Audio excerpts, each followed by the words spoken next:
Hi everyone! I'm visiting Wellesley College, the prestigious all-female college in Massachusetts. I've been fascinated by it since I've watched the film Mona Lisa Smile. I did go to an all-girls secondary school for 2 years in England, and the red brick buildings is triggering my memory.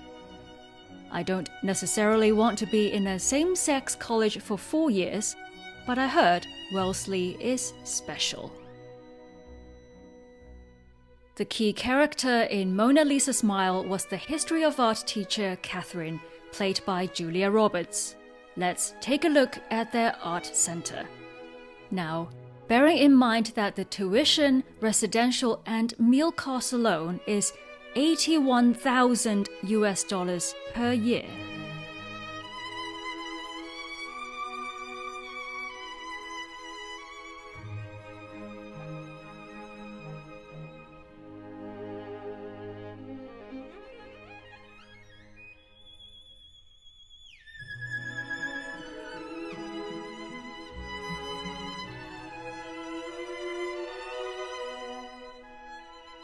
I must admit, the dramatized movie has a lot more oomph than reality.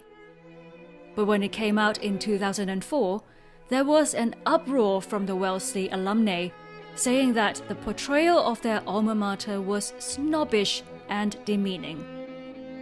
What's supposed to be in Wellesley's DNA are hinted at the bottom of the library doors: sapientia, wisdom, and caritas, charity.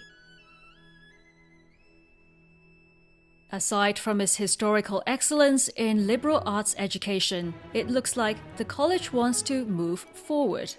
This campus center, known as the Lulu, looks futuristic and has more students going in and out than the library and the science departments combined, mostly to get Amazon parcels. Anyway, I'm actually here for the reputation it has for educating iconic female leaders. The most famous Chinese alumna was Soong Mei-ling, class of 1917, but she's most famously known as Madame Chiang Kai-shek and became the First Lady of the Republic of China. But to find signs of these prominent ladies on campus took me a while. There's a plaque commemorating the 1990 commencement speeches delivered by Mrs. Barbara Bush and Raisa Gorbachev, First Ladies of the US and Soviet Union respectively. But that's it. I want to see portraits of Nora Ephron, Madeleine Albright, and yes, even Hillary Clinton. I want to see some feisty spirit.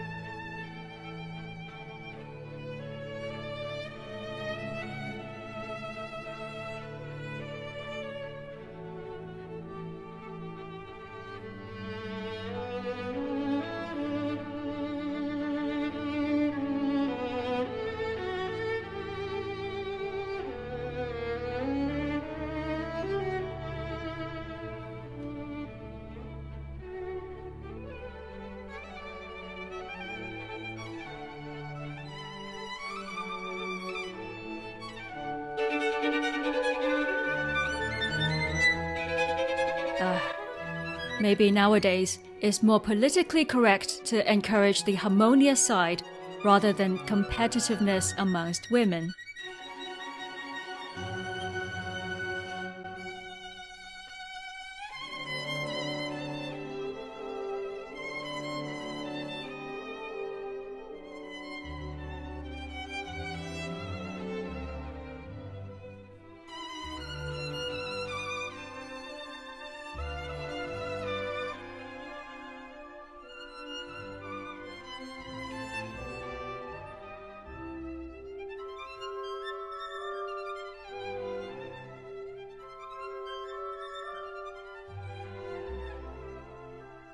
The part of college life that most people remember is the friends and the conversations they've had.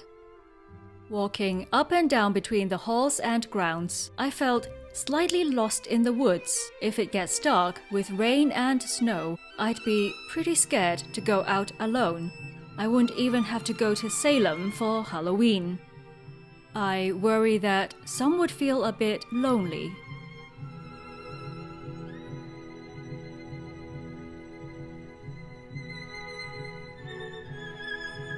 If I were a student here, I'd focus on my academic life.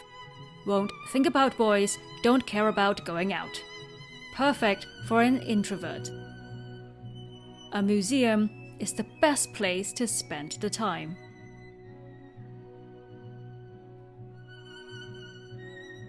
It so happens that the New Zealand artist Lisa Reihana's award-winning exhibition In Pursuit of Venus Infected was on display.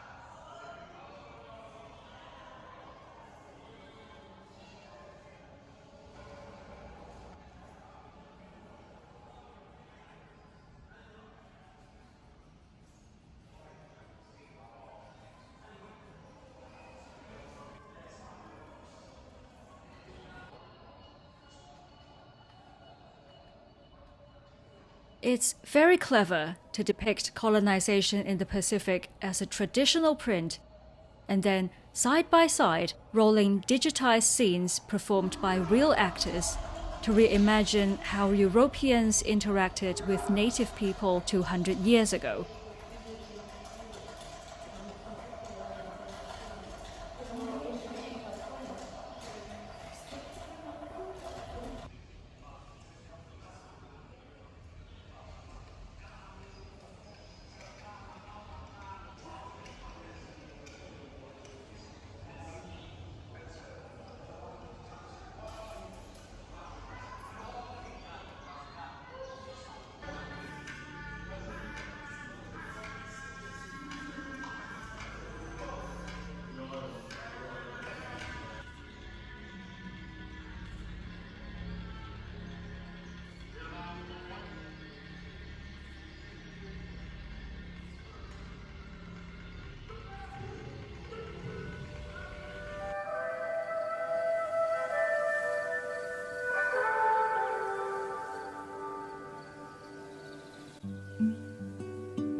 There's certainly a theme here, but somehow didn't go as bold as I thought.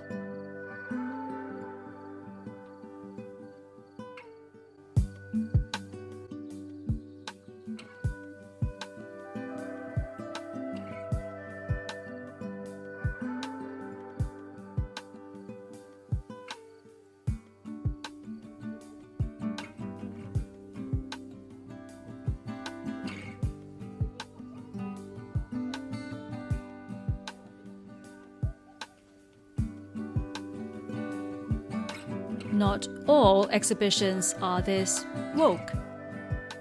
In fact, what I love about the Davis is their collections on African and Native American artifacts, which can be quite rare to see in the UK.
What I find difficult as a museum goer is that you're left on your own to figure out what these tribes are, and even where these present-day countries are.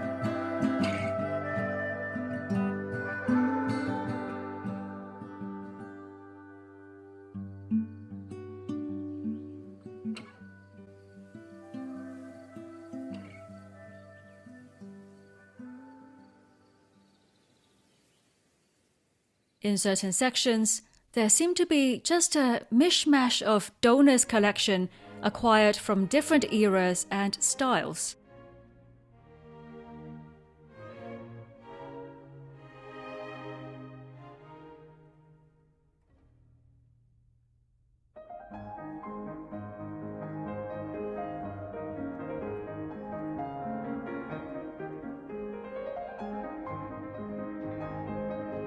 You want to see ancient Mediterranean jewelry? Check.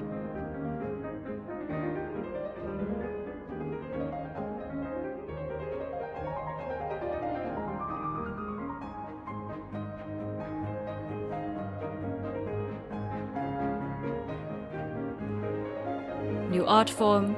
Check.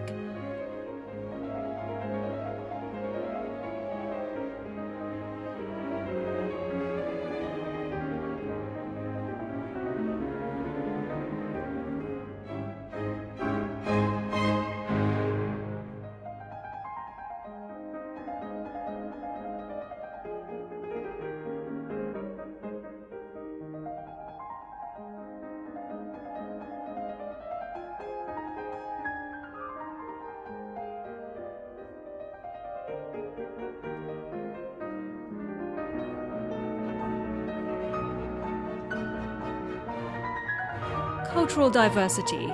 Check.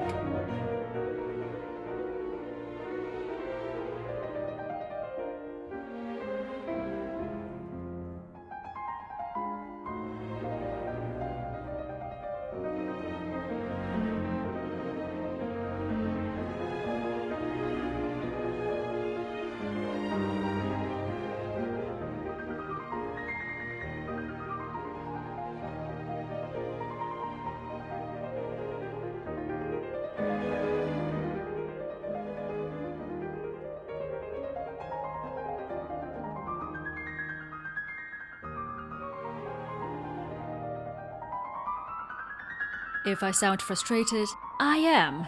Take this artwork at the staircase. It looks like some Chinese characters, but there are hidden English words, including the famous artist's signature, Xu Bing. The explanations are there, but without any directions, they are easily ignored.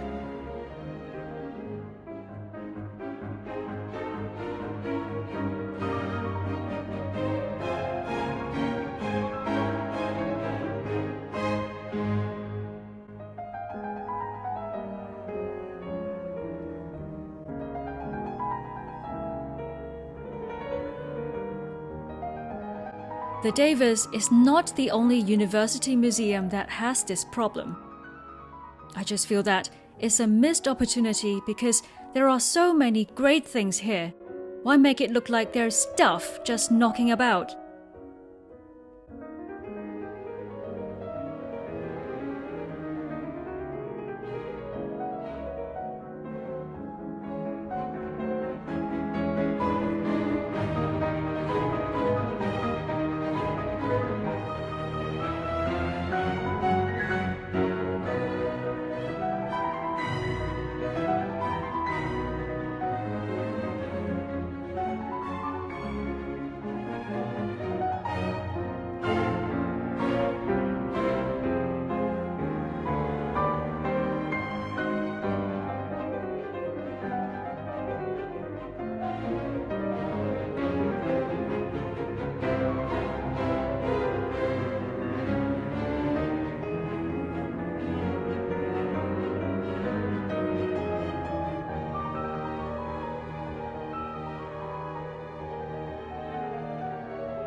And the set that I really want to see, that I know that Davis has, are the 5 Chinese watercolors that Soong Mei-ling painted, but they seem to have gone back to the storeroom.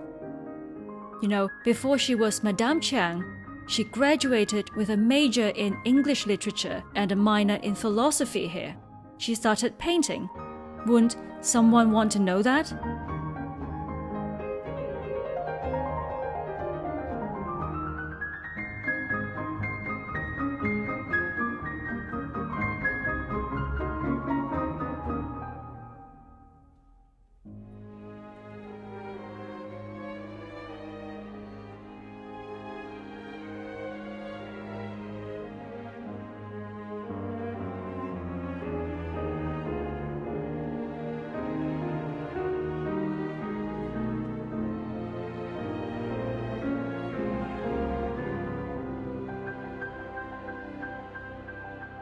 I guess it's unfair to expect from a snapshot at Wellesley that I'll get a sense of how strong women leaders are being nurtured, or to see state-of-the-art everything that screams world-class,